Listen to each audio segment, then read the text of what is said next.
En el terreno arrendado había además un jardín que tenía senderos. A Aristóteles le gustaba pasear por este lugar mientras daba sus clases de la mañana, dedicadas a los discípulos más avanzados. Como en griego, paseo o lugar de paseo se dice perípatos, los asistentes a esas clases fueron llamados peripatéticos. Los apuntes correspondientes a las clases que impartía Aristóteles por la mañana son lo que se ha llamado escritos esotéricos y son los que conservamos. De los otros, llamados exotéricos, solo nos han llegado algunos pocos fragmentos. Respecto a las obras de Aristóteles, hay que distinguir entre obras exotéricas y obras esotéricas, con X, exotéricas, y esotéricas con S. Las obras exotéricas son, al parecer, las obras que Aristóteles había destinado a la publicación. Eran, según testimonios, diálogos a imitación de los de Platón, o parecidos a los de Platón. Pero el problema es que las obras que supuestamente Aristóteles destinó a la publicación no se conservaron, o mejor dicho, se conservan solo fragmentos. Lo que sí constituye el corpus aristotélico son las llamadas obras esotéricas, las obras destinadas a un auditorio de alumnos. Básicamente lo que se conservan de Aristóteles son notas y apuntes de clase. De allí el tono bastante árido y elíptico que tienen las obras de Aristóteles. Según Cicerón, los diálogos hoy perdidos de Aristóteles eran un río de oro por su elocuencia y su lenguaje elegante y preciso.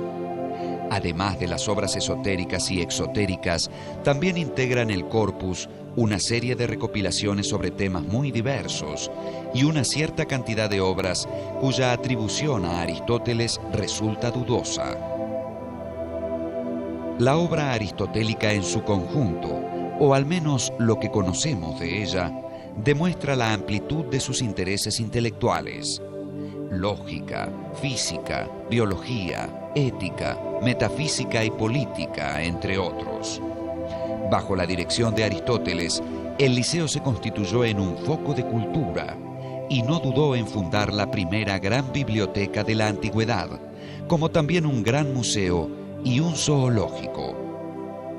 Por lo que sabemos, Alejandro subsidiaba al Liceo y eso fue lo que le permitió a Aristóteles conseguir un gran número de volúmenes, por la cual hizo una gran biblioteca, que de hecho iba a ser un anticipo de la escuela de Alejandría, de la biblioteca de Alejandría, y por otra parte logró conseguir gran cantidad de mapas y gran cantidad de animales para hacer un zoológico.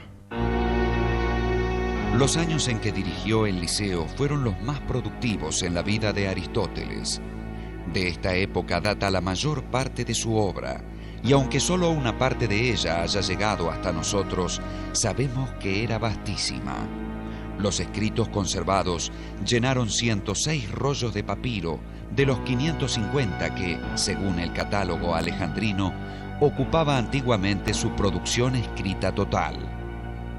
Los escritos conservados alcanzaron para fundar el pensamiento científico del helenismo y a través suyo de los futuros mundos árabe y europeo. Hay una paradoja en Aristóteles. Es un científico que comete grandes errores. Se podrían mencionar muchos. En medicina, por ejemplo, obstinadamente sostiene que el centro de la organización fisiológica es el corazón y no el cerebro. Y así podríamos agregar muchísimos otros errores. Sin embargo, Aristóteles sobrevive y pervive todavía porque tiene un método y una forma de ver las cosas con una impresionante capacidad de reelaboración. Aristóteles acomete de alguna manera la primera sistematización o clasificación de las ciencias en la metafísica. Allí divide a la ciencia o el pensar discursivo en tres clases. Estarían las ciencias productivas, las ciencias prácticas y las ciencias teóricas. Las ciencias productivas apuntan a la producción de objetos bellos y útiles, Las ciencias prácticas se ocupan de la acción y ahí encontraríamos a la ética y a la política. Y las ciencias teóricas, que se ocupan del conocimiento por el conocimiento mismo, en esas ciencias teóricas Aristóteles ubica a la física, ubica a la matemática y ubica a la teología o filosofía primera, o lo que se debe llamar metafísica, como ciencia suprema, ¿sí? En la medida en que tiene como objeto esas realidades inmateriales e inmóviles que son lo divino, ¿no? O que implican lo divino. El ser humano, Aristóteles lo definía así, es un animal racional. Entonces, nuestro conocimiento primero parte de los sentidos, de la experiencia. Y una vez que hemos captado nuestro conocimiento sensible, nuestra inteligencia puede realizar una labor de abstracción desde esos datos sensibles.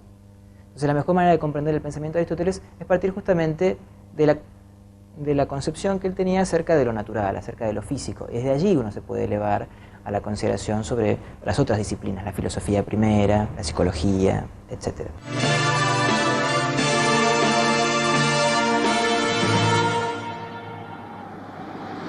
Puesto que el pensamiento de Aristóteles partía de la observación, su primer problema fue el del cambio. El pensamiento anterior había opuesto el cambio al ser. Por su parte, Aristóteles acuñó la noción del ser en potencia, que no es un no ser y tampoco un ser pleno, lo que en la terminología aristotélica se denomina ser en acto. Esta noción le permitió explicar el cambio como un paso del ser en potencia al ser en acto. Así, por ejemplo, la madera es una mesa en potencia y la mesa, por otra parte, es una madera en acto. Para explicar el cambio al que todas las cosas del mundo están sometidas, hay que pensar que en cada caso hay algo que cambia. Aristóteles llamó ousia a ese algo.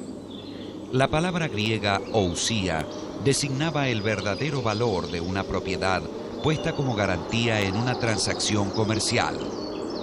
La ousia de un terreno era lo que ese terreno auténticamente valía, lo que objetivamente representaba, su realidad.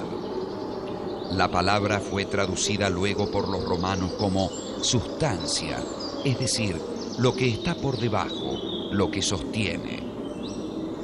Lo sostenido por la sustancia son los accidentes.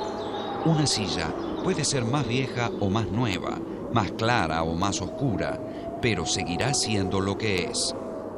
Podemos hablar de la realidad o del ser en sentido categorial, y ahí aparecen las 10 famosas categorías de Aristóteles, que son los predicados más generales para hablar acerca de la realidad, ¿sí?